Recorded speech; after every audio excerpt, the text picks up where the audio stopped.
नमस्कार दोस्तों, मैं राहुल शास्त्री स्वागत करता हूं आपका अपनी ज्योतिष सिखाने की श्रृंखला को जारी रखते हुए। आज हम चर्चा करेंगे कर्क लगन के अंदर सूर्य का प्रभाव। यानी अगर कर्क लगन है और सूर्य देव कहीं ना कहीं 12 भाव में जरूर होंगे, हर भाव के अंदर वो किस तरह का इफेक्ट देंगे, यही हम चर्चा करेंगे। तो चार कर्क लगन का मतलब ये है कि लगन में अगर चार है तो उसका मतलब ये है कि कर्क लगन की कुंडली हुई।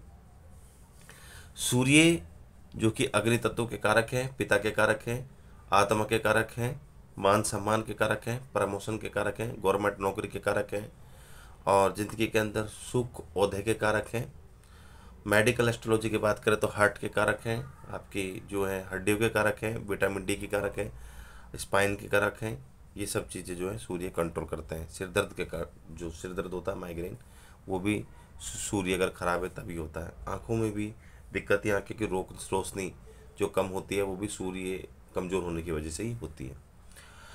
तो अगर लगन में सूर्य हैं तो देखिए, कुंडली के अंदर अगर धनेश यानी दूसरे भाव के स्वामी अगर लगन में बैठे, निश्चित रूप से यहाँ पर बैठने के बाद व्यक्ति धनी, धन की दृष्टि से बहुत अच्छा, कुटुंब की दृष्टि से बहुत अच्छा, समाज में मान सम्मान, पद प्रतिष्ठा, थोड़ा ईगोस्टिक, साथ ही साथ नेत्र को लेकर क्योंकि जल तत्व में बैठे हैं सूर्य, तो कहीं कहीं देखा गया कि कहीं ना कहीं देखा गया है कि आँखों में रोशनी कम यानी चश्मा लगने का योग बनता है शीघ्र। साथ ही साथ सूर्य यहाँ पे बैठने के बाद जातक को संतान युक्त बनाता है, प्रमोशन दिलवाता है, ज़िंदगी के अंदर जो है सुख भी प्राप्त कराता है। हालांकि जातक जो है थोड़ा गुस्सेल स्वभाव का, जिद्दी और थोड़ा इगोस्टिक देखा गया है। सूर्य निश्चित रूप से अगर अपनी खुद की राशि में है तो यहाँ पे जातक को पूर्ण रूप से धनी, और धनी के साथ साथ कुटुंब का पूर्ण रूप से सुख, जातक को आरंभिक शिक्षा का पूर्ण रूप से सीख, जिंदगी के अंदर अगर वो गवर्नमेंट नौकरी करता है, कंपटीशन की तैयारी करता है, उसमें उसको फ़ायदा, साथ ही साथ मान सम्मान पद प्रतिष्ठा जातक को बहुत अच्छी मिलती है।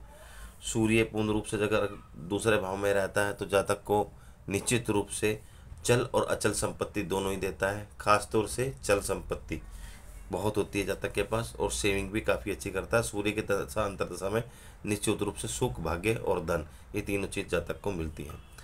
तीसरे भाव में अगर सूर्य है तो जहाँ पे ये कन्या राशि का सूर्य हुआ तो निश्चित रूप से सूर्य यहाँ पे पिता का कारक होके अगर तीसरे भाव में और धनेश होके तीसरे भाव में बैठता है तो जातक का मानसिक संतुलन तो अच्छा होता है, और निश्चित रूप से डायरेक्शंस भी उसकी अच्छी होती है, प्रयत्नशील होता है, छोटे भाई बहनों का भी सहयोग मिलता है। पर बहुत मेहनत करेगा जब धन, क्योंकि दूसरा भाव धन का है, धन के स्वामी होकर प्रयत्न में आके बैठ गए, तो जातक जितना प्रयत्न करेगा, जितना एफर्ट करेगा, उतना ही उसे कुटुंब और धन का सुख मिलेगा, और मेहनत करने के बाद विशेषकर अपना भाग्योदय भी करता है। चतुर्थ भाव का सूर्य कर्क लगन के अंदर निश्चित रूप से बहुत दिक्कतें पैदा कर देगा। तो पैदा कैसी, एक तो धन का भाव करेगा, पैतृक संपत्ति का नाश करेगा, माता पिता के साथ दिक्कत या माता पिता का पूर्ण रूप से लाभ नहीं, साथ ही साथ पिता की सेहत में दिक्कत, पिता को हार्ट रिलेटेड इश्यूज हो जाते हैं, साथ ही साथ मकान वाहन बनाने में दिक्कत होती है। जातक को गवर्नमेंट नौकरी में अगर कंपटीशन की तैयारी करता है उसमें उसको परेशानी हो जाती है। कोई भी प्रकार का काम करता है तो उसमें रुकावटें देखी गई है जातक की। माता के सेहत में निश्चित रूप से भी माता के साथ मतभेद और माता की सेहत में भी दिक्कत देखने को मिलती है। मान सम्मान में ठेस आती है, एक बार झूठा आरोप लगता है, और निश्चित रूप से हर कामों के साथ साथ रोजगार में भी दिक्कत बनी रहती है।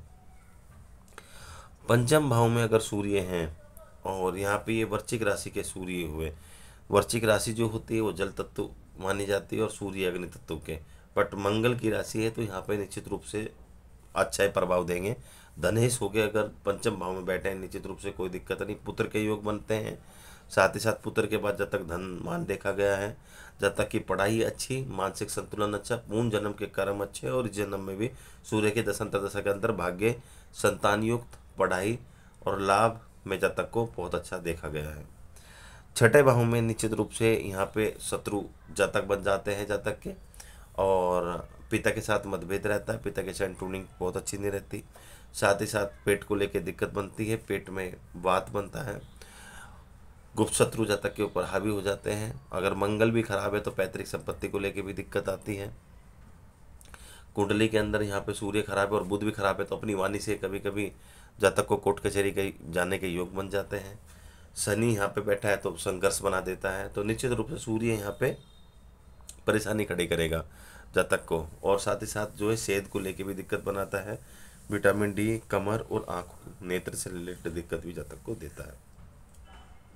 सूर्य सप्तम भाव में, देखो धनेश हो गया, अगर सप्तम भाव में केंद्र में आके बैठे हुए हैं तो बहुत रूप से पॉजिटिव इफेक्ट्स भी मिलते हैं, जैसे कि वैवाहिक जीवन के बाद भाग्य उदय होना, और साथ ही साथ धन की दृष्टि से, भाग्य की दृष्टि से और वैवाहिक जीवन की दृष्टि से ठीक। बट यहाँ पे अगर शनि का प्लेसमेंट खराब हुआ तो सूर्य वैवाहिक जीवन में दिक्कत भी पैदा करेंगे। ईगो के वजह से मतभेद ये तोड़वा भी सकते हैं अगर शनि खराब है।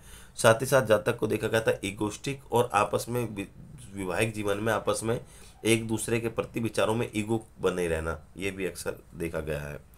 अष्टम भाव में सूर्य अगर हो, धनेश हो के अष्टम भाव में, निश्चित रूप से नाश करेगा किसका, धन का, रुकावटें, मानसिक शारीरिक रुकावटें, एक के बाद एक आनी, जिस चीज़ में हाथ डालेंगे उसमें दिक्कत, पूर्ण रूप से विकास नहीं, लंबी बीमारियों का होना।